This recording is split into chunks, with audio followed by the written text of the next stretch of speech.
Welcome to our channel. Today we how to connect Looka to Canva for brand kit export step by step clearly. To connect Looka to Canva for brand kit export, first, open your browser and navigate to the Looka website. Log into your Looka account using your credentials. Once logged in, locate the brand kit you want to export. Click on the brand kit to open its details.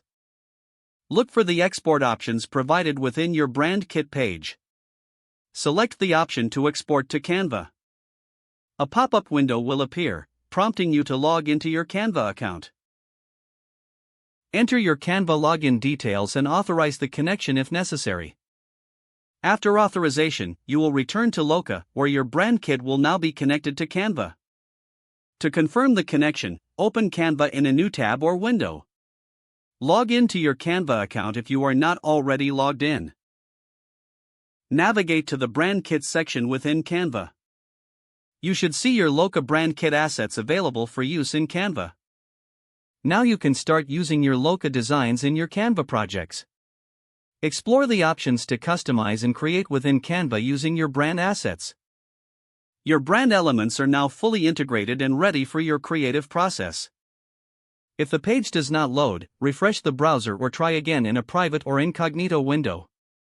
Make sure you are using the correct email address, then retype it carefully to avoid small typos. If your password is not accepted, use the reset option and create a new strong password you can remember. Check your spam folder for verification or security emails, then complete any requested confirmation steps. Enable two-factor authentication if available to improve account security and reduce unauthorized access risk.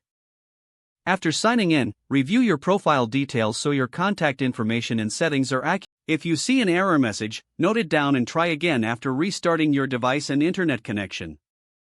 Log out when you finish, especially on shared devices, to keep your account and payment information secure.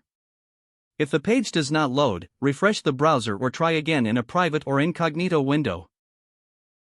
Make sure you are using the correct email address, then retype it carefully to avoid small typos. If your password is not accepted, use the reset option and create a new strong password you can remember. Check your spam folder for verification or security emails, then complete any requested confirmation steps. Don't forget to like this video and subscribe to our channel for more step-by-step tech guides.